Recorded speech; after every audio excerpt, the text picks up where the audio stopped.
Hello दोस्तों, स्वागत है आपका आपके अपने YouTube channel A4 study point पर। दोस्तों, इस वीडियो में आज हम राजस्थान का भौतिक प्रदेश पढ़ने वाले हैं। राजस्थान के भौतिक प्रदेश के बारे में जानने वाले हैं। दोस्तों, ये हमारा सेकंड चैप्टर है राजस्थान ज्योग्राफी का। राजस्थान ज्योग्राफी हम पूरी की पूरी टॉपिक वाइज कंप्लीट कर रहे हैं। इसी प्रकार मैं आपको बता दूं कि राजस्थान का सामान्य परिचय हम एक सिंगल वीडियो के अंदर कवर कर चुके हैं। लगभग 1 घंटे की वो वीडियो है। अगर आपने वो वीडियो नहीं देखी है तो लिंक आपको डिस्क्रिप्शन में मिल जाएगी और उस लिंक पर आप क्लिक करके उस वीडियो को देख सकते हैं, या फिर आप चैनल पर विजिट करके भी देख सकते हैं। दोस्तों, इस राजस्थान ज्योग्राफी की हमने प्लेलिस्ट भी बना दी है। उस प्लेलिस्ट को आप अपने सेव कर सकते हैं और जो भी वीडियो डालते हैं हम उस प्लेलिस्ट में आपको दिखाई दे जाएगी। तो दोस्तों, अब देरी ना करते हुए वीडियो को स्टार्ट करते हैं। लेकिन छोटी सी रिक्वेस्ट है आपसे पहले कि चैनल के ऊपर आप नए हैं तो प्लीज़ चैनल को सब्सक्राइब कर लेना और वीडियो को लाइक कर देना। वीडियो को लाइक करने के लिए इसलिए बोल रहा हूँ क्योंकि आपके लाइक से हमें एक मोटिवेशन मिलता है और आपके लिए बेहतर से बेहतर करने का इच्छा जागृत होती है। तो दोस्तों, उम्मीद करता हूँ कि आपको वीडियो पसंद आएगी और वीडियो को एंड तक देखते रहना। तो अब देखते हैं राजस्थान के भौतिक प्रदेश। दोस्तों, राजस्थान के भौतिक प्रदेश के बारे में जानते हैं। राजस्थान के भौतिक प्रदेशों में बांटने का सर्वप्रथम प्रयास जो है किसने किया था, तो वो किया था प्रोफेसर वी.सी. मिश्रा ने। Professor VC. मिश्रा ने भौतिक प्रदेशों को बांटने का सर्वप्रथम प्रयास किया था और उन्होंने 7 भागों में इसको बांटा था। और यह जानकारी हमें कहाँ से मिलती है, तो यह जानकारी हमें एक राजस्थान का भूगोल नामक पुस्तक है उसमें से मिलती है, जो कि प्रोफेसर वी.सी. मिश्रा के द्वारा लिखी गई थी। और यह कब लिखी गई थी? 1968 में लिखी गई थी। इसी प्रकार राजस्थान की जलवायु और उच्चावच के आधार पर देखा जाता है, यानी कि किसके आधार पर? जलवायु और उच्चावच के आधार पर राजस्थान के भौतिक प्रदेशों को 4 भागों में विभाजित किया गया है। वो 4 भाग कौन कौन से हैं? तो उसमें आ जाता है मरुस्थल है, अरावली भाग है, मैदान और पठार। मरुस्थल, अरावली, मैदान और पठार आ जाते हैं। इस प्रकार यहाँ पर एक नोट दिया गया है, महाद्वीपीय विस्थापन सिद्धांत। यह किसने दिया था? तो वेगनर ने दिया था, जो का कहाँ का रहने वाला था? जर्मनी का रहने वाला था और 1912 में दिया था। महाद्वीपीय विस्थापन सिद्धांत वेगनर ने दिया था। कहाँ का रहने वाला था? जर्मनी का रहने वाला था। 1912 में दिया था। उनके अनुसार संपूर्ण ब्रह्मांड को 2 भागों में विभाजित किया गया है। वेगनर के अनुसार संपूर्ण ब्रह्मांड को 2 भागों में विभाजित किया गया था। एक तो पैंथालासा भाग कहलाया और एक पेंजिया भाग। पैंथालासा महासागरीय भाग जो वो पैंथालासा कहलाया, और पेंजिया भाग जो था वो महाद्वीप, जहाँ पर महाद्वीप है वो पेंजिया भाग कहलाता है। अब महाद्वीपीय भाग जो है पेंजिया भाग, इसको भी कार्बोनिफेरस युग में 2 प्रकार से विभाजित हो गया था। ये कार्बोनिफेरस युग में 2 प्रकार से विभाजित हुआ, जिसमें उत्तरी पेंजिया था और दक्षिणी पेंजिया। उत्तरी पेंजिया और दक्षिणी पेंजिया। उत्तरी पेंजिया को अंगारा लैंड या लोरेशिया के नाम से जाना जाता है। उत्तरी पेंजिया को किस नाम से जाना जाता है? तो अंगारा लैंड या लोरेशिया के नाम से जाना जाता है। और दक्षिणी पेंजिया को गोंडवाना लैंड के नाम से जाना जाता है। और इनके मध्य में तैतीस सागर की उत्पत्ति हो जाती है। इनके मध्य में किसकी उत्पत्ति होती है? तो वो तैतीस सागर की उत्पत्ति हो जाती है। इसी प्रकार राजस्थान को मुख्यतः 4 भौतिक प्रदेशों में बांटा गया है। राजस्थान जो है उसको मुख्य रूप से कितने भौतिक प्रदेशों में बांटा गया है? 4 भौतिक प्रदेशों में बांटा गया है, जिसमें आ जाता है पहला पश्चिमी मरुस्थलीय प्रदेश, पश्चिमी मरुस्थलीय प्रदेश। दूसरा है अरावली पर्वतीय प्रदेश, अरावली पर्वतीय प्रदेश। तीसरा है पूर्वी मैदानी प्रदेश, पूर्वी मैदानी प्रदेश। और चौथा है दक्षिण पूर्वी पठारी प्रदेश। तो आगे देखते हैं नेक्स्ट। राज्य का सबसे प्राचीनतम भौतिक प्रदेश अगर पूछा जाए तो वो कौन सा है? अरावली। राज्य का सबसे प्राचीनतम भौतिक प्रदेश पूछा जाए तो वो अरावली आ जाता है। और राज्य का सबसे नवीनतम भौतिक प्रदेश पूछा जाए तो वो मरुस्थल कहलाता है, यानी कि पश्चिमी मरुस्थल। पश्चिमी, सबसे पहले हम पढ़ेंगे पश्चिमी मरुस्थल के बारे में। तो पश्चिमी मरुस्थल भौतिक प्रदेश जो है इसको हम पढ़ने वाले हैं। दोस्तों, मैं आपको बता दूं कि ये जैसे कि यहाँ पर, एक सेकंड।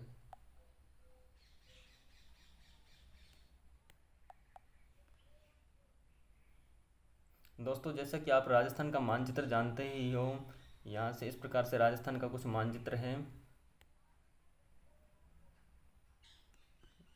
तो दोस्तों, यहाँ पर जो है ये पश्चिमी मरुस्थल कहलाता है यहाँ पर। और यहाँ पर ये अरावली आ जाती है। ये बीच वाला भाग जो है अरावली का है, ये पश्चिमी मरुस्थल कहलाता है। और यहाँ पर ये जो भाग आ जाता है ये दक्षिण पूर्वी पठारी प्रदेश आ जाता है और ये पूर्वी मैदानी प्रदेश आ जाता है। ये वाला क्या है, पूर्वी मैदानी प्रदेश है। ये दक्षिण पूर्वी पठारी प्रदेश आ जाता है, यहाँ पर अरावली आ जाता है और यहाँ पर यह पश्चिमी मरुस्थलीय प्रदेश आ जाता है।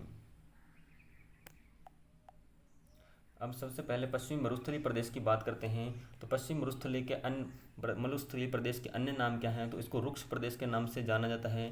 और रुक्ष प्रदेश किसने कहा था, तो डॉक्टर ईश्वरी प्रसाद ने कहा था। इसको गुर्जरातरा प्रदेश भी कहा जाता है। तो यह गुर्जरातरा प्रदेश जो हवेन सांग ने कहा था, और हवेन सांग एक चीनी यात्री था जिसकी पुस्तक का नाम क्या है, सी यू की। जिसकी पुस्तक का नाम क्या है, सी यू की।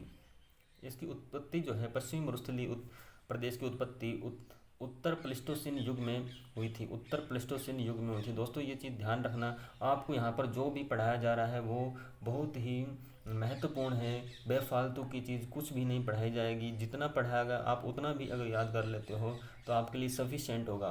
दोस्तों तो मैं आपको बता दूं कि इसकी उत्पत्ति जो है उत्तर प्लेस्टोसीन युग में हुई थी। ये किसका अवशेष या है, भाग है, तो यह टेथिस सागर का अवशेष माना जाता है। इसके क्षेत्रफल की बात करें तो राज्य के कुल क्षेत्रफल का 61.11%, राज्य के कुल क्षेत्रफल का 61.11% यानी कि 3/5 भाग है पश्चिमी मरुस्थलीय प्रदेश के अंतर्गत आता है। और राज्य का सबसे बड़ा भौतिक प्रदेश आता है। राज्य का क्या है, सबसे बड़ा भौतिक प्रदेश।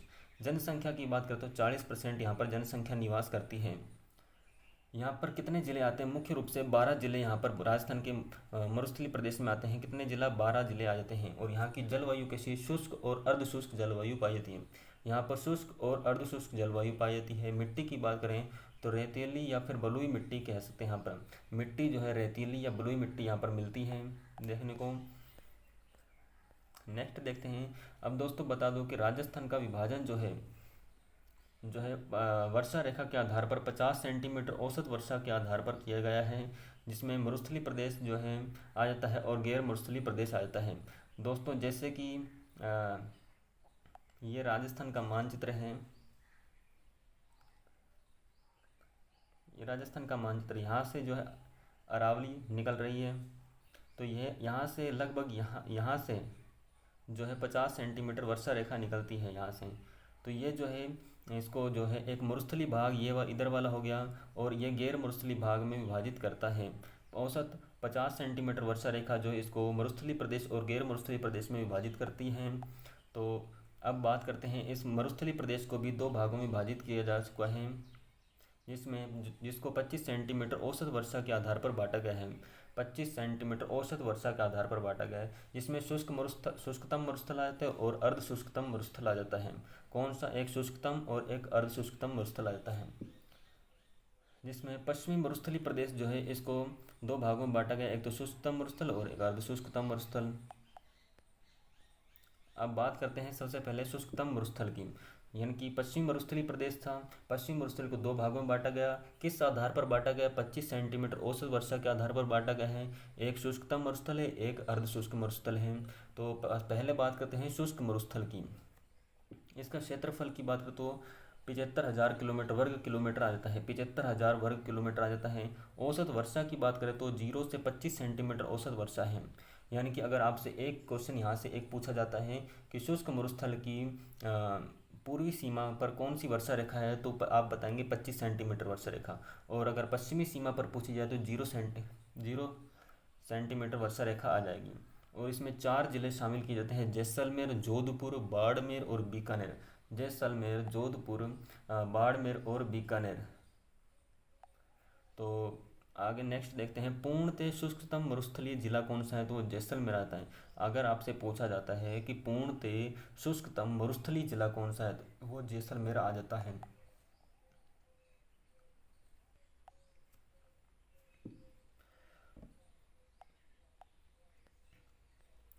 शुष्क मरुस्थल का भी विभाजन 2 भागों में किया गया। शुष्क मरुस्थल जो उसका विभाजन भी 2 भागों में किया गया। एक तो बालू का स्तूप के आधार पर, किस आधार पर किया गया है, बालू का स्तूप के आधार पर किया गया है।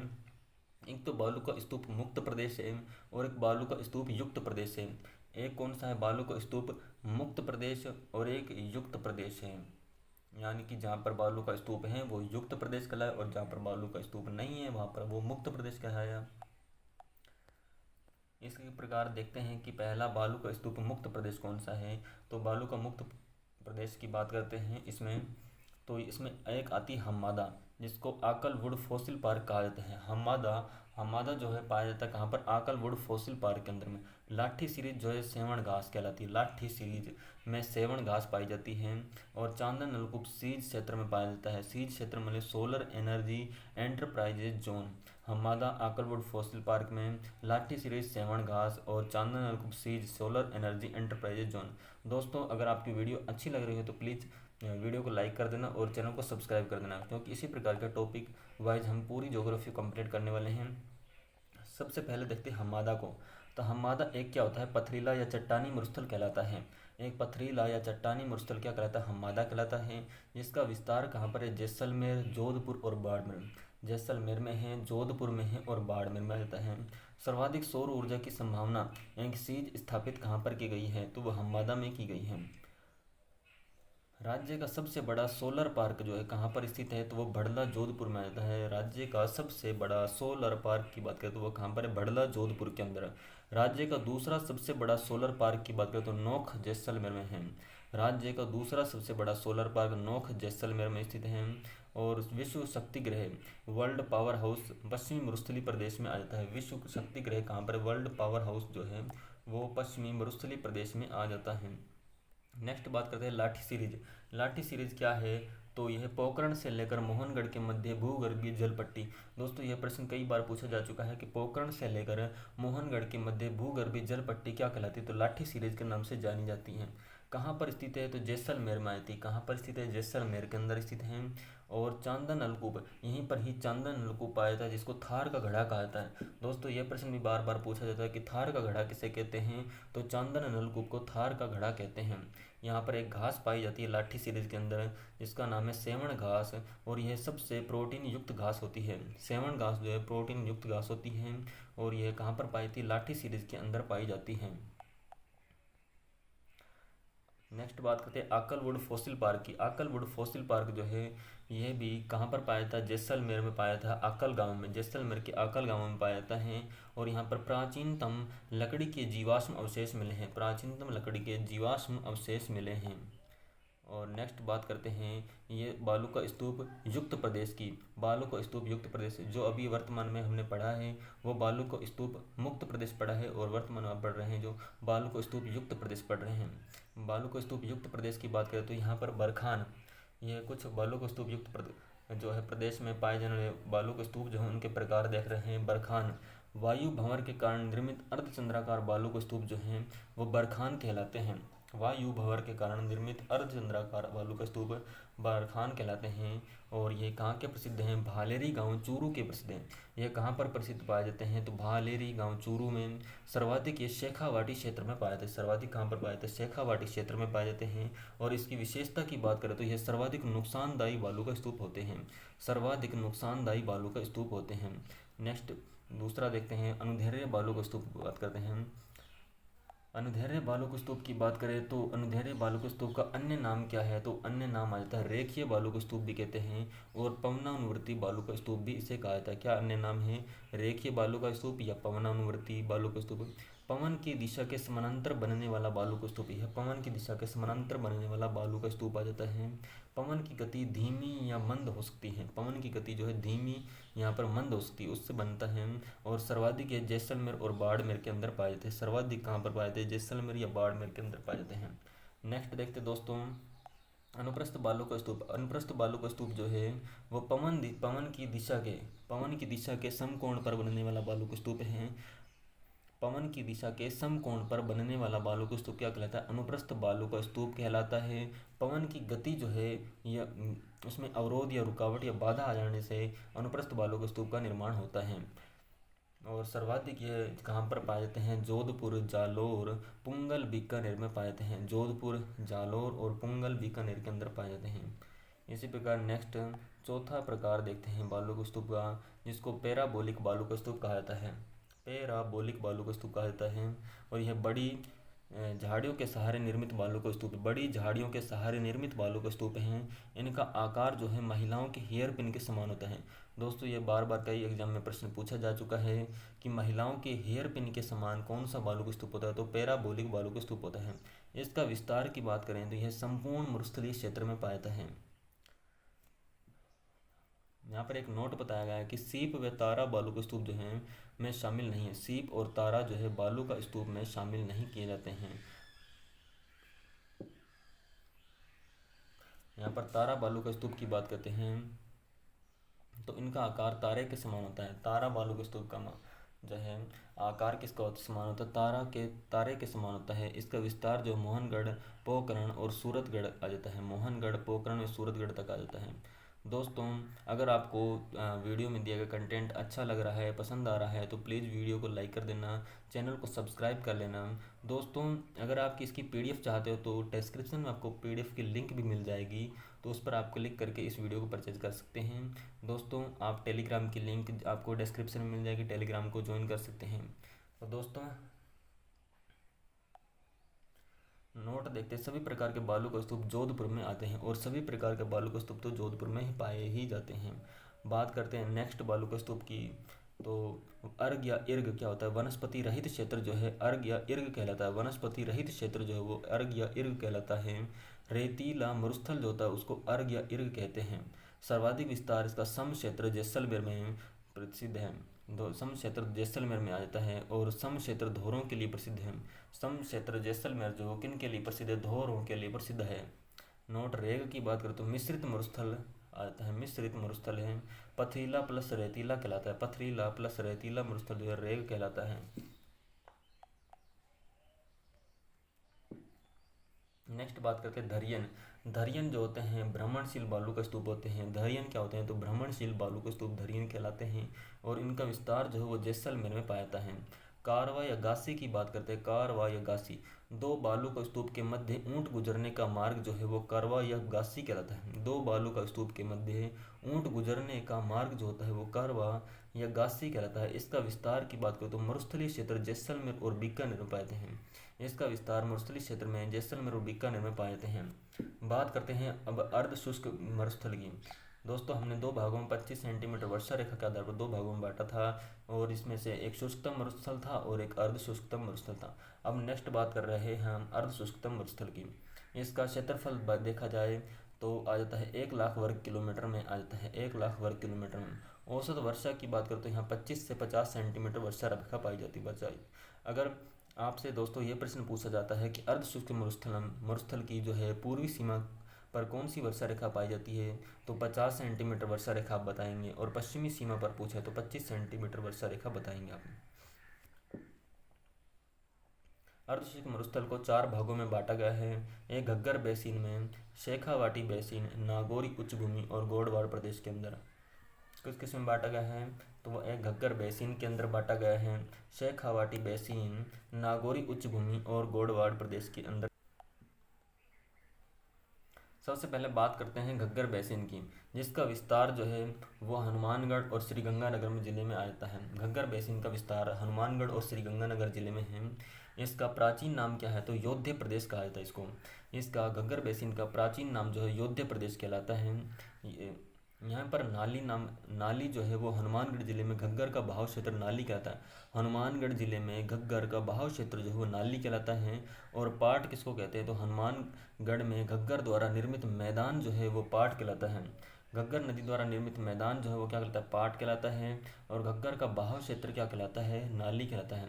राजस्थान का अन्न भंडार किसे कहा जाता है, तो श्री गंगानगर को कहा जाता है। और यहाँ पर रामनगर को राजस्थान का अन्न भंडार श्री गंगानगर को कहा जाता है।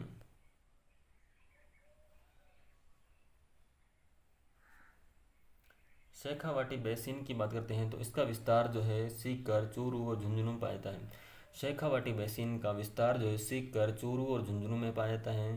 पंचपान्य, शेखावाटी की 5 जागीरें पंचपान्य कहलाती हैं। शेखावाटी की 5 जागीरें जो पंचपान्य के नाम से जानी जाती हैं, जिसमें कौन कौन से आ जाते हैं, तहसीलें आ जाती हैं। मलसीसर आ जाती है, मंडावा है, डुंडलोद, बिसाऊ और नवलगढ़ है।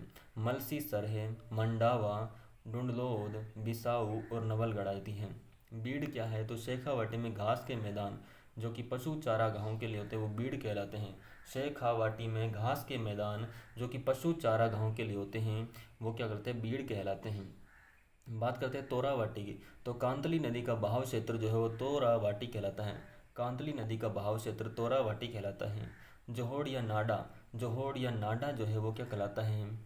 तो वो शेखावाटी में जल संरक्षण के स्रोत को जोहड़ या नाडा कहते हैं। शेखावाटी में जल संरक्षण के स्रोत को जो है जोहड़ या नाडा कहते हैं। इसी प्रकार नोट है, जोहड़ वाले बाबा किसे कहा जाता है? तो जोहड़ वाले बाबा राजेंद्र सिंह हुए। जोहड़ वाले बाबा राजेंद्र सिंह हुए जो कि कहाँ के रहने वाले थे? अलवर के रहने वाले थे। बात करते हैं नागौरी उच्च भूमि की। नागौर उच्च भूमि की ये दूसरा भाग है अर्धशुष्क मरुस्थल के अंदर। इसका विस्तार जो है नागौर, अजमेर और बीकानेर में पाया जाता है। नागौर दोस्तों ये तीसरा भाग है। नागौर, अजमेर व बीकानेर में पाया जाता है। यहीं पर कुबड़ पट्टी या बांका पट्टी पाई जाती है। कुबड़ पट्टी या बांका पट्टी, जिसमें जो कि नागौर व अजमेर के मध्य फ्लोराइड का जमाव जो है पाया जाता है। नागौर से अजमेर के मध्य फ्लोराइड के जमाव पाया जाता है, जिसके कारण फ्लोरोसिस रोग पाया जाता है। फ्लोरोसिस रोग वहाँ पर देखने को मिलता है। उसी को ही कुबड़ पट्टी या बांका पट्टी के नाम से जाना जाता है। हार्डपन की बात करें तो नागौर व बीकानेर के मध्य जिप्सम का जमाव जो है हार्डपन कहलाता है। नागौर व बीकानेर के मध्य जिप्सम का जमाव जो है वो हार्डपन कहलाता है। नागौर व बीकानेर के मध्य जिप्सम का जमाव क्या कहलाता है? हार्डपन कहलाता है। मकराना जो है, मकराना नागौर में पाया जाता है। मकराना कहाँ पर पाया जाता है? नागौर के अंदर, जो कि मार्बल या संगमरमर के लिए प्रसिद्ध है। मकराना नागौर के अंदर पाया जाता है जो कि मार्बल या संगमरमर के लिए प्रसिद्ध है। मांगलोद की बात करें तो नागौर के अंदर पाया जाता है, जिप्सम के लिए प्रसिद्ध है। मांगलोद जिप्सम के लिए प्रसिद्ध है। मकराना मार्बल या संगमरमर के लिए प्रसिद्ध है। इसी प्रकार जायल, जायल नागौर पाया जाता है, फ्लोराइड के लिए प्रसिद्ध है। जायल किसके लिए प्रसिद्ध है? फ्लोराइड के लिए प्रसिद्ध है। और सपाट लक्ष्य क्षेत्र जो है अजमेर व नागौर मध्य में पाया जाता है। नोट देखते हैं, राजस्थान में औजारों का शहर किसे कहा जाता है? तो राजस्थान में औजारों का शहर जो है नागौर को कहा जाता है। राजस्थान में औजारों का शहर किसे कहा जाता है? तो नागौर को कहा जाता है। राजस्थान का हृदय स्थल किसे कहा जाता है? तो अजमेर को। राजस्थान का हृदय स्थल जो है अजमेर को कहते हैं। और ऊन का घर किसे कहा जाता है? बीकानेर को। ऊन का घर बीकानेर है। राजस्थान का हृदय स्थल अजमेर है और राजस्थान में औजारों का शहर नागौर को कहते हैं। गौड़वाड़ प्रदेश की बात करते हैं तो गौड़वाड़ प्रदेश जो है इसका विस्तार जोधपुर, बाड़मेर, पाली व जालौर में आता है। गौड़वाड़ प्रदेश का विस्तार जो है जोधपुर में, बाड़मेर में, पाली और जालौर में पाया जाता है।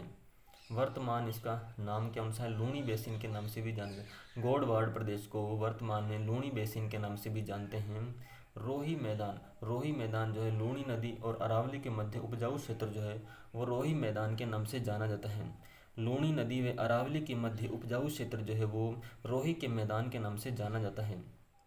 छप्पन की पहाड़ियाँ या पर्वत की बात करते हैं तो बाड़मेर में पाई जाती है। छप्पन की पहाड़ियाँ या पर्वत बाड़मेर में पाई जाती हैं। बालोतरा व सिवाना के मध्य पाई जाती हैं। छप्पन की पहाड़ियाँ बालोतरा से सिवाना के मध्य पाई जाती हैं। और ये अगर वैसे पूछा जाए तो छप्पन की पहाड़ियाँ जो है या पर्वत बाड़मेर के अंदर पाई जाती हैं। नाकोड़ा पर्वत की बात करें तो वो भी बाड़मेर में पाया जाता है। नाकोड़ा पर्वत की बात करें तो वो भी बाड़मेर में पाया जाता है। यह प्रसिद्ध किसके लिए? पार्श्वनाथ जैन मंदिर के लिए प्रसिद्ध है नाकोड़ा पर्वत। पार्श्वनाथ जैन मंदिर के लिए प्रसिद्ध है नाकोड़ा पर्वत। और इसका प्राचीन नाम क्या है? मेवा नगर है। मेवों के लिए प्रसिद्ध था। प्राचीन नाम की बात करें तो इसका प्राचीन नाम मेवा नगर है जो कि मेवों के लिए प्रसिद्ध था। पिपलूद गांव जो है बाड़मेर का प्रसिद्ध। पिपलूद गांव कहाँ के लिए प्रसिद्ध है? बाड़मेर के लिए प्रसिद्ध है।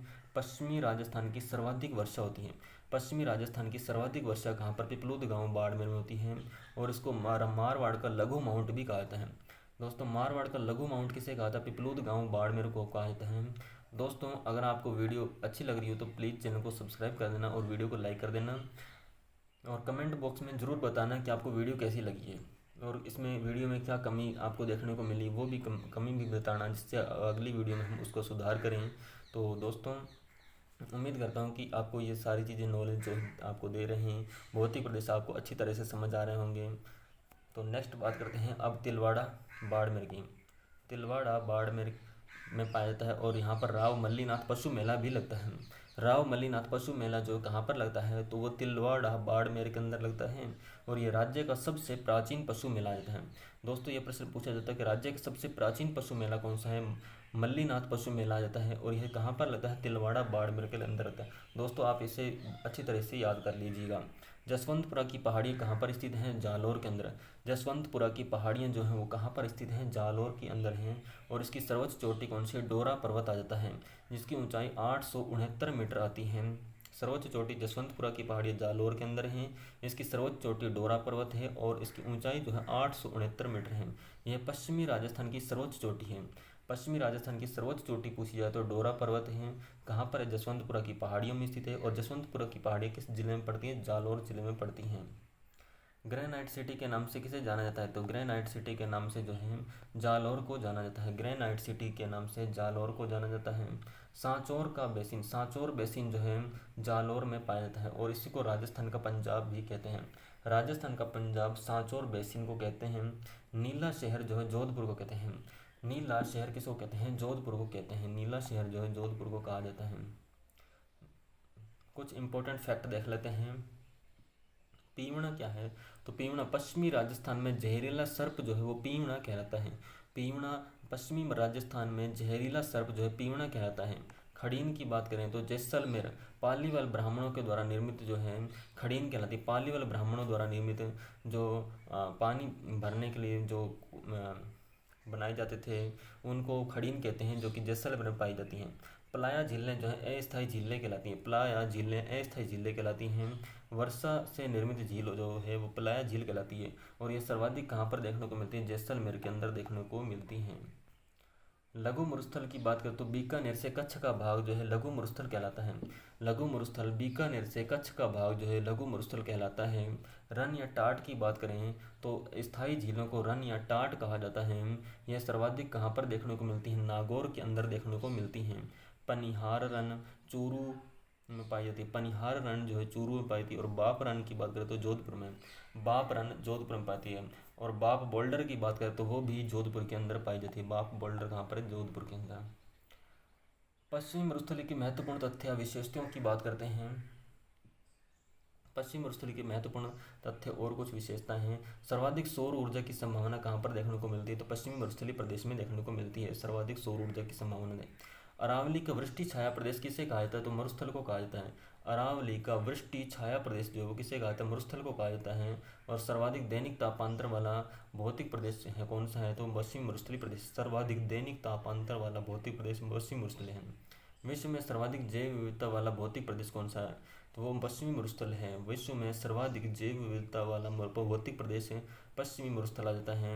सर्वाधिक आबादी वाला भौतिक प्रदेश कौन सा है, तो पश्चिमी मरुस्थल आ जाता है। सर्वाधिक आबादी वाला भौतिक प्रदेश जो है पश्चिमी मरुस्थल आ जाता है।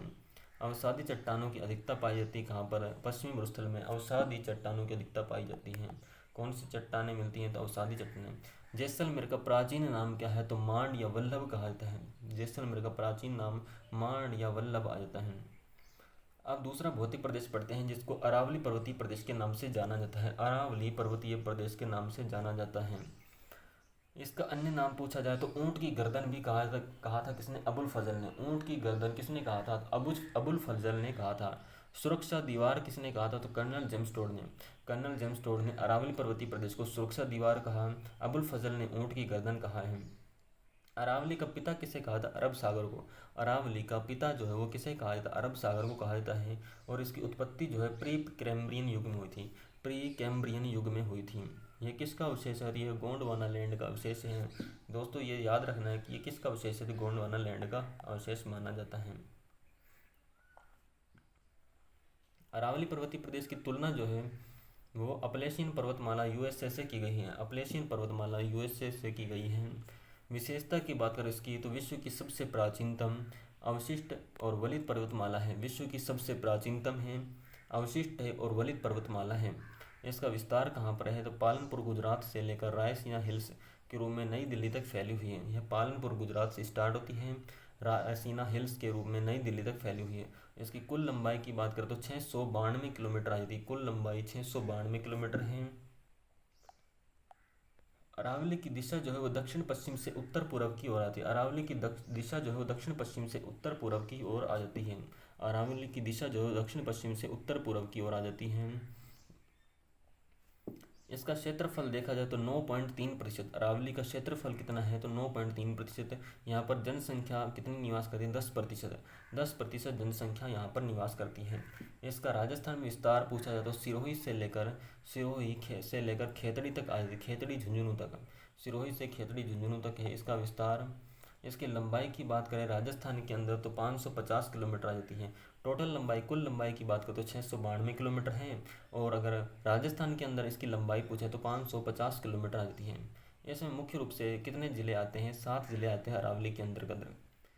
कुल अरावली का कितना भाग राजस्थान में है तो कुल अरावली का 80% भाग यानी कि 79.48% जो है राजस्थान के अंदर देखने को मिलता है। अरावली की अगर औसत ऊंचाई की बात करें तो वो 930 मीटर आती है। अरावली की औसत ऊंचाई 930 मीटर है। अब बात करते हैं अरावली का महत्व क्या है। तो राज्य में विभाजन का कार्य करती है। राजस्थान को यह 2 भागों में अरावली बांटती है, मरुस्थली भाग और गैर मरुस्थली भाग में। मरुस्थली भाग और गैर मरुस्थली भाग में राजस्थान में जल विभाजक का कार्य करती है। अरावली जो है राजस्थान में एक जल विभाजक का कार्य करती है। दोस्तों यह प्रश्न पूछा जाता है कि राजस्थान में जल विभाजक का कार्य कौन सा भौतिक प्रदेश करता है तो वो अरावली पर्वतीय प्रदेश करता है। राजस्थान में अरब सागरीय वर्षा कराने में असमर्थ है। राजस्थान में अरब सागरीय वर्षा कराने में यह असमर्थ है। रेगिस्तान मार्च, डेजर्ट मार्च को रोकती है। रेगिस्तान मार्च को कौन रोकते हैं तो वो रोकती है अरावली पर्वतीय प्रदेश। राजस्थान का सबसे प्राचीनतम भौतिक प्रदेश पूछा जाए तो वो अरावली पर्वतीय प्रदेश ही आ जाता है। राजस्थान का सबसे प्राचीनतम भौतिक प्रदेश पूछा जाए तो वो कौन सा भौतिक प्रदेश है तो वो अपन आ जाता है अरावली पर्वतीय प्रदेश। सर्वाधिक धात्विक खनिज पाए जाते हैं कहाँ पर तो यहीं पर पाए जाते हैं अरावली पर्वतीय प्रदेश में। अरावली पर्वतीय प्रदेश में आग्नेय प्रकार की चट्टानें पाई जाती हैं। आग्नेय प्रकार की चट्टानों में ही सर्वाधिक धात्विक खनिज मिलते हैं। अरावली के भाग की बात करता हूँ तो दक्षिण अरावली, मध्य अरावली और उत्तरी अरावली। अब अरावली को भी 3 भागों में डिवाइड किया गया है, जिसमें दक्षिण अरावली आ जाती है, फिर मध्य अरावली आती है और फिर उत्तरी अरावली आती है। सबसे पहले हम बात करेंगे दक्षिण अरावली की। दक्षिण अरावली की बात करते हैं तो इसको एक तो सिरोही जिले में बांटा गया है और एक मेवाड़ अरावली में बांटा गया है। सिरोही जिले में गुरु शिखर, कुछ पठार और कुछ चोटियां हैं इसमें बताई गई हैं। इसमें गुरु शिखर आ जाती है, उड़िया का पठार हम पढ़ने वाले हैं, पीपली दर्रा पढ़ने वाला है, भागकर, नक्की झील, आबू पर्वत पढ़ने वाले हैं। गुरु क्या क्या पढ़ने वाले हैं तो गुरु शिखर है, उड़िया का पठार है और पीपली दर्रा है, भाकर है, नक्की झील है, आबू पर्वत, ये सभी सिरोही जिले में पाई जाती हैं। इसी प्रकार मेवाड़ अरावली के अंतर्गत जो है कुछ पठार पाए जाते हैं और कुछ पहाड़ियाँ आ जाती हैं, जिसमें पठारों में ऊपर माल का पठार है, मेसा का पठार है, भोराट का पठार, भोमट का पठार और लसाड़ी का पठार।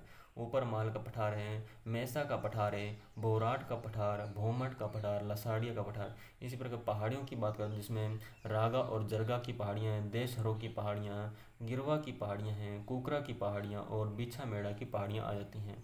अब इनको एक एक करके दोस्तों पढ़ते हैं हम। सिरोही जिले में अरावली की बात करते हैं तो गुरु शिखर की, सबसे पहले गुरु शिखर की बात करते हैं। राज्य व अरावली की सबसे ऊंची चोटी आती है। राज्य व अरावली की सबसे ऊंची चोटी कौन सी गुरु शिखर है। कहाँ पर स्थित है तो सिरोही जिले में स्थित है। कहाँ पर है सिरोही जिले में। इसकी ऊंचाई की बात करें तो 1722 मीटर आ जाती है। 1722 मीटर या फिर 5650 फीट कह सकते हैं, 5650 फीट कह सकते हैं। कर्नल जेम्स टोड ने इसको संतों का शिखर कहा है। कर्नल जेम्स टोड ने गुरु शिखर को किस नाम से पुकारा है तो संतों का शिखर कहा है। यह किसकी तपोस्थली है तो गुरु दत्तात्रेय की ऋषि तपोस्थली मानी जाती है। गुरु दत्तात्रेय की ऋषि की तपोस्थली मानी जाती है। इसका अन्य नाम गुरु माथा भी कहा जाता है। गुरु शिखर का अन्य नाम क्या है, गुरु माथा के नाम से भी जाना जाता है। बात करते हैं उड़िया का पठार की तो राज्य का सबसे ऊंचा पठार पूछा जाए तो उड़िया का पठार है। राज्य की सबसे ऊंची चोटी पूछे तो गुरु शिखर, जो कि कहाँ पर है, सिरोही के अंदर। और राज्य का अगर सबसे ऊंचा पठार पूछा जाए तो वो भी उड़िया का पठार है, कहाँ पर, सिरोही के अंदर आ जाता है। इसकी ऊंचाई 1360 मीटर आ जाती है। कितनी ऊंचाई है, 1360 मीटर है। पीपली दर्रे की बात करते हैं या पीपली दर्रा या नाल की बात, राज्य का सबसे ऊंचा दर्रा या नाल है। राज्य का सबसे ऊंचा दर्रा कौन सा, पीपली दर्रा है, जो कहाँ पर स्थित है, सिरोही में आ जाता है। इसी प्रकार भाकर सिरोही जिले में तेज ढाल वाली पहाड़ियाँ भाकर कहलाती हैं। सिरोही जिले में तेज ढाल वाली पहाड़ियाँ जो हैं वो भाकर कहलाती हैं। नक्की झील की बात करते हैं, राज्य की सबसे ऊंचाई वाली झील जो है नक्की झील आ जाती है। राज्य की सबसे ऊंचाई पर स्थित झील कौन सी? नक्की झील है। और ये कहाँ पर है? सिरोही जिले में स्थित है नक्की झील भी। राज्य की सबसे ऊंची चोटी, राज्य का सबसे ऊंचा पठार, राज्य का सबसे ऊंची झील जो है वो कहाँ पर है? सिरोही जिले में ही आती है। आबू पर्वत की बात करते हैं तो मंदिरों की अधिकता के लिए प्रसिद्ध है। आबू पर्वत जो है मंदिरों की अधिकता के लिए प्रसिद्ध है। किस जिले में है? सिरोही जिले में आ जाता है। और कर्नल जेम्स टोड ने इसको हिंदू ओलंपस कहा है। हिंद ओलंपस कहा है। कर्नल जेम्स टोड ने आबू पर्वत को हिंदू ओलंपस कहा है। बात करते हैं चंद्रावती की। सिरोही के आसपास का क्षेत्र जो है चंद्रावती के नाम से जाना जाता है। सिरोही के आसपास का क्षेत्र चंद्रावती के नाम से जानता है।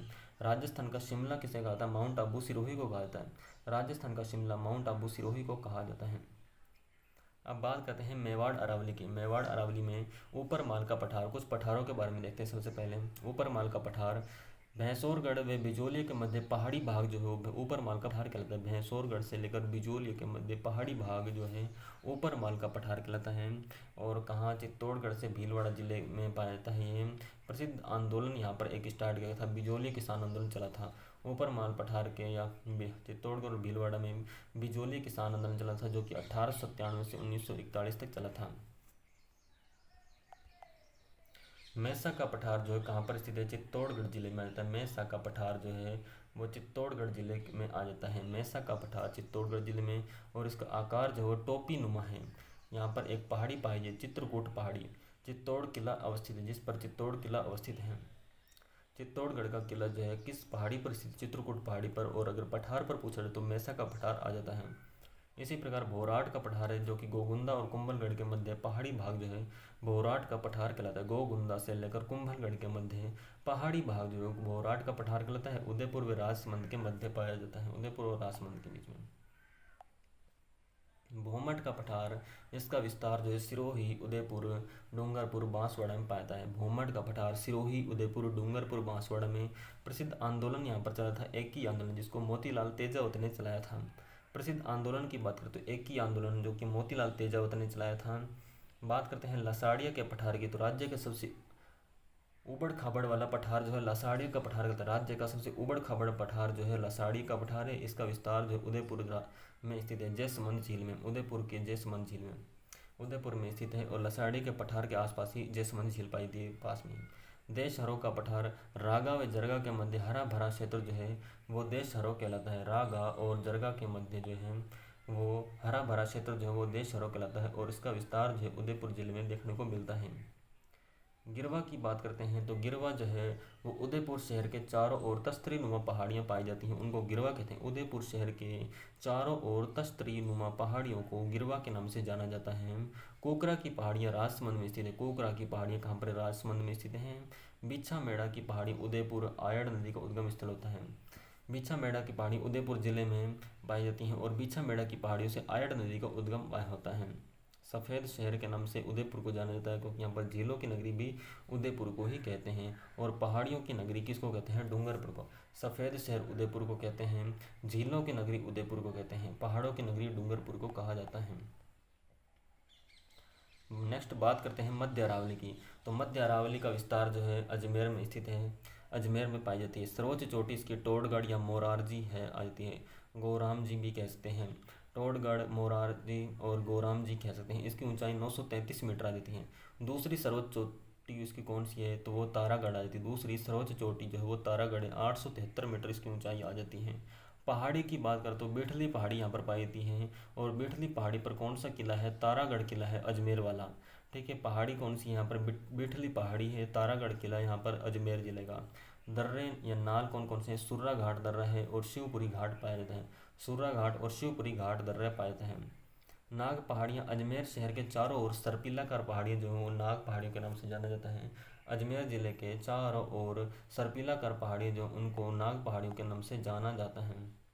बात करते हैं उत्तरी अरावली की। उत्तरी अरावली जो है इसका विस्तार जो है वो अपना था अलवर, जयपुर, दौसा, सीकर, झुंझुनू। अलवर, जयपुर, दौसा, सीकर और झुंझुनू में पाई जाती है उत्तरी अरावली। सर्वोच्च चोटी की बात करें तो यहाँ पर रघुनाथगढ़ आ जाती है, 1055 मीटर।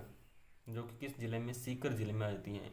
सर्वोच्च चोटी कौन सी है, रघुनाथगढ़ है, 1055 मीटर, सीकर जिले में। अन्य प्रमुख चोटियों की बात करें तो बैराट पहाड़ी 704 मीटर, जयपुर के अंदर है। बरवाड़ा जो है वो जयपुर के अंदर है। बाबाई झुंझुनू के अंदर, और खो जो है वो भी जयपुर के अंदर है। बैराट है जयपुर के अंदर, बरवाड़ा जयपुर के अंदर, बाबाई झुंझुनू के अंदर, और खो जो है जयपुर के अंदर आ जाती है। प्रमुख पहाड़ियों कुछ कुछ हैं तो उनकी बात कर लेते हैं। उदयनाथ की पहाड़ियाँ कहाँ पर पाई जाती है, अलवर के अंदर। उदयनाथ की पहाड़ियाँ जो हैं वो अलवर के अंदर हैं। बैराट की पहाड़ियाँ जयपुर के अंदर पाई जाती हैं। मालखेत की पहाड़ियाँ सीकर के अंदर है। उदयनाथ की पहाड़ियाँ कहाँ पर हैं, अलवर के अंदर हैं। बैराट की पहाड़ियाँ जयपुर के अंदर हैं। मालखेत की पहाड़ियाँ सीकर के अंदर, और हर्ष पर्वत कहाँ पर, सीकर में आ जाता है। ईगल की पहाड़ियाँ जयपुर में हैं, जहाँ पर जयगढ़ किला बना हुआ है। देवगिरी की पहाड़ियाँ दौसा में आती है। देवगिरी की पहाड़ियाँ कहाँ पर, दौसा के अंदर हैं। गुलाबी नगरी के नाम से तो आपको पता ही है दोस्तों, किस शहर को जाना जाता है, जयपुर को। और राजस्थान का सिंह द्वार किसे कहते हैं, अलवर को कहते हैं। राजस्थान का सिंह द्वार जो है अलवर को कहा जाता है। अरावली की प्रमुख चोटियों के बारे में और देख लेते हैं एक बार। इनकी ऊंचाई देखनी है और इनकी स्थिति देखनी है, किस जिले में है। गुरु शिखर 1722 मीटर इसकी ऊंचाई आ जाती है, और सिरोही जिले में पाई जाती है। शेर ये 1597 मीटर है, सिरोही जिले में पाई जाती है।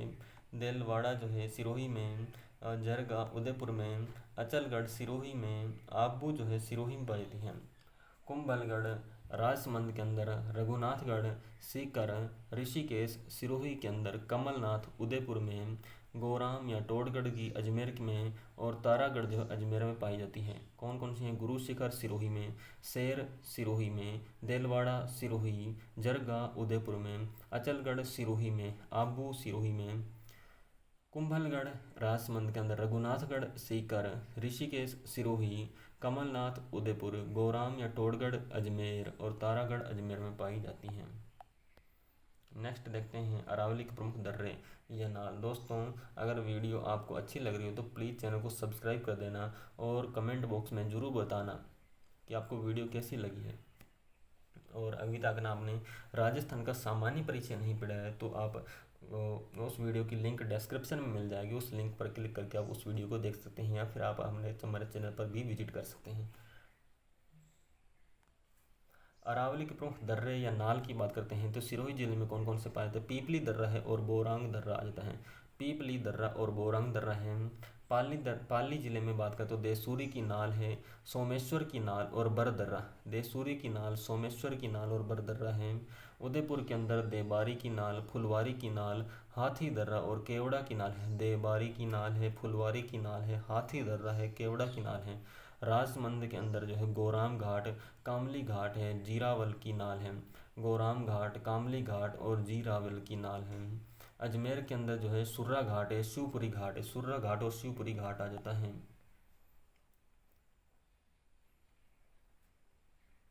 अरावली प्रदेश की भूगर्भीय बनावट का वर्णन करने वाला जो व्यक्ति था वो अलेक्जेंडर मैकमिलन हेरोन था।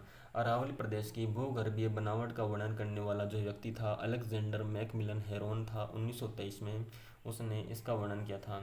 अरावली व विंध्याचल दोनों पर्वतमालाएं रणथंभौर में मिलती हैं। अरावली और विंध्याचल पर्वतमालाएं जो हैं, दोनों पर्वतमालाएं कहाँ पर मिलती हैं, रणथंभौर में मिलती हैं। अरावली प्रदेश का मेरू भी कहा जाता है। अरावली प्रदेश को मेरू के नाम से भी जाना जाता है। अरावली का विस्तार जो है सर्वाधिक कहाँ पर है, उदयपुर जिले में। अरावली का सर्वाधिक विस्तार की बात करें तो उदयपुर में है, और न्यूनतम अजमेर में पाई जाती हैं। और सर्वाधिक कटी फटी पहाड़ियाँ कहाँ पर पाई जाती हैं, तो अजमेर में ही पाई जाती हैं। अब तीसरा भौतिक प्रदेश पढ़ते हैं, तो राजस्थान का तीसरा भौतिक प्रदेश पढ़ते हैं। दो भौतिक प्रदेश हमने कंप्लीट कर लिए हैं, राजस्थान का पश्चिमी मरुस्थल और अरावली पर्वतीय प्रदेश। अब तीसरा है पूर्वी मैदानी प्रदेश। इसकी उत्पत्ति जो है प्रारंभिक प्लिस्टोसिन काल में हुई थी, प्रारंभिक प्लिस्टोसिन युग में हुई थी।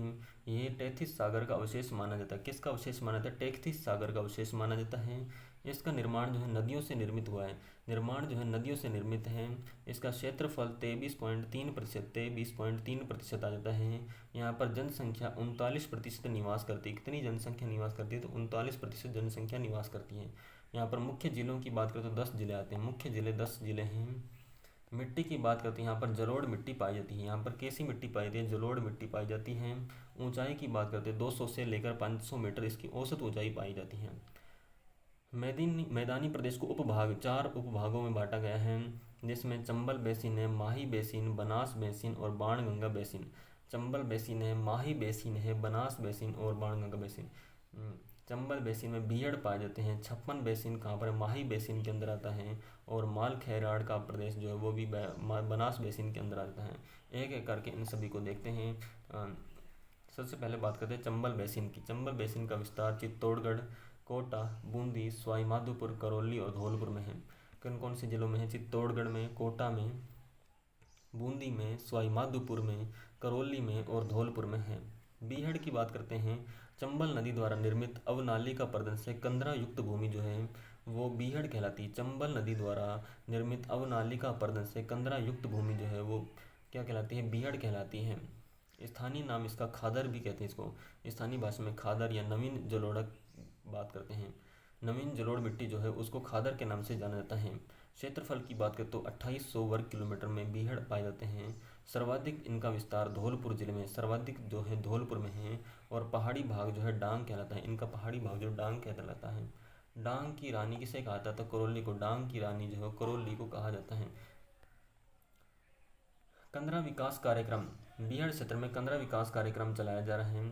कंदरा विकास कार्यक्रम केंद्र सरकार द्वारा चलाया गया है।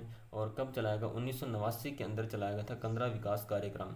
जिले की बात करें तो 8 जिलों में चलाया गया था। एक तो कोटा संभाग और एक भरतपुर संभाग में। कोटा संभाग के 4 जिले हैं और भरतपुर संभाग के 4 जिलों इनमें चलाया गया था कंदरा विकास कार्यक्रम। इसी प्रकार डांग प्रोजेक्ट की बात करते हैं तो डांग प्रोजेक्ट राज्य सरकार द्वारा चलाया गया।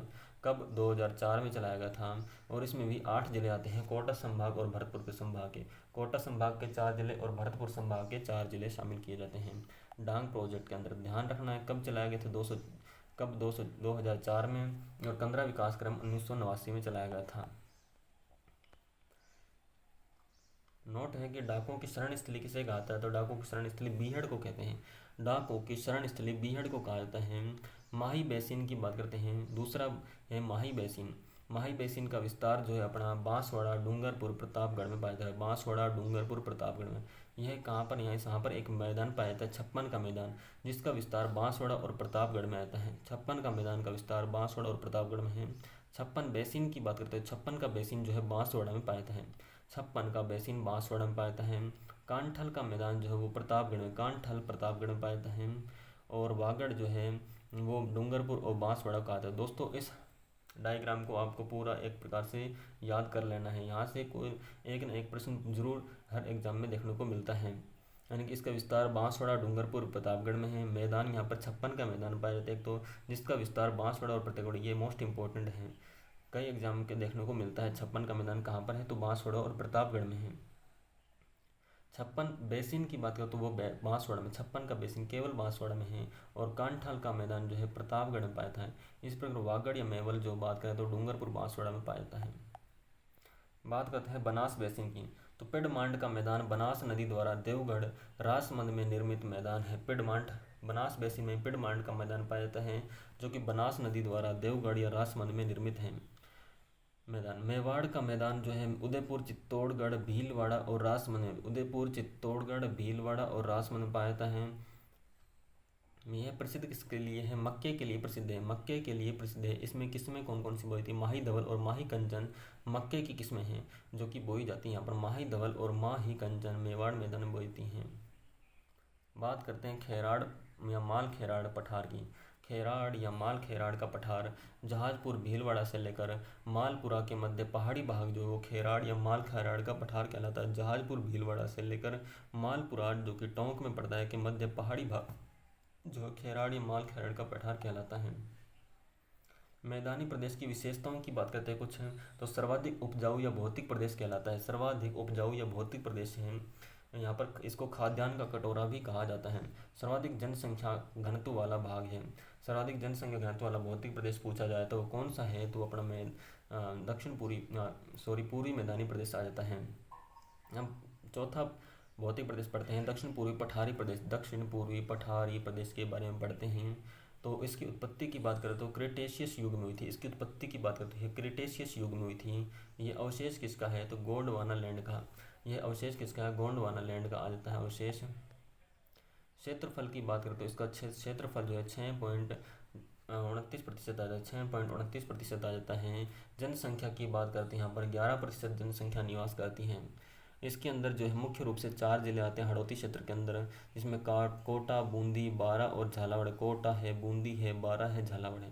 यहाँ पर मिट्टी कैसी पाई जाती है? काली मिट्टी पाई जाती है, जिसको रेगुर मिट्टी के नाम से भी जाना जाता है। काली मिट्टी को रेगुर मिट्टी के नाम से भी जाना जाता है और यह कपास के लिए प्रसिद्ध मानी जाती है। यहाँ ऊंचाई की बात करें तो 80 से लेकर 120 सेंटीमीटर यहाँ पर औसत ऊंचाई पाई जाती है। ऊंचाई जो है कितनी है? 80 से 120 सेंटीमीटर, या फिर ऊंचाई 500 मीटर भी कह सकते हैं, औसत ऊंचाई 500 मीटर भी कह सकते हैं। सामान्य ढाल की बात करें तो दक्षिण पूर्व की ओर है, इसकी दक्षिण से उत्तर पूर्व की ओर आ जाती है। सामान्य ढाल इसकी दक्षिण से लेकर उत्तर पूर्व की ओर आ जाती है। यहाँ की सर्वोच्च चोटी जो है चांद खेड़ी आई थी, चांद खेड़ी, जिसकी ऊंचाई 517 मीटर है और यह झालावाड़ जिले में पड़ती है। सर्वोच्च चोटी कौन सी है? चांद खेड़ी है, 517 मीटर है और यह झालावाड़ में पड़ती है। दक्षिण पूर्वी पठारी प्रदेश को जो है 2 भागों में बांटा गया है, एक विंध्यन का गार भूमि और एक दक्कन या लावा का पठार। ठीक है, विंध्यन का गार भूमि और एक दक्कन या लावा का पठार आ जाता है।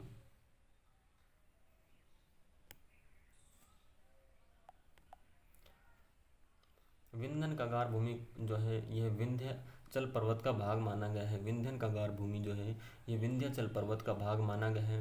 बलुआ पत्थर से संपन्न है, ये बलुआ पत्थर यहाँ पर पाया जाता है भरपूर मात्रा में दक्षिण पूर्वी भाग में।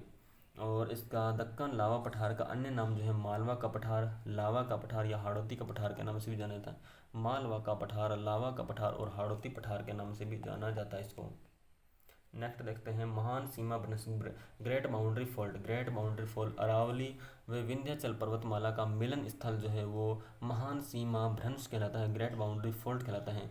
और इसका विस्तार सवाई माधोपुर और बूंदी जिलों में आता है। महान सीमा भ्रंश का विस्तार जो वो सवाई माधोपुर और बूंदी जिले में आ जाता है।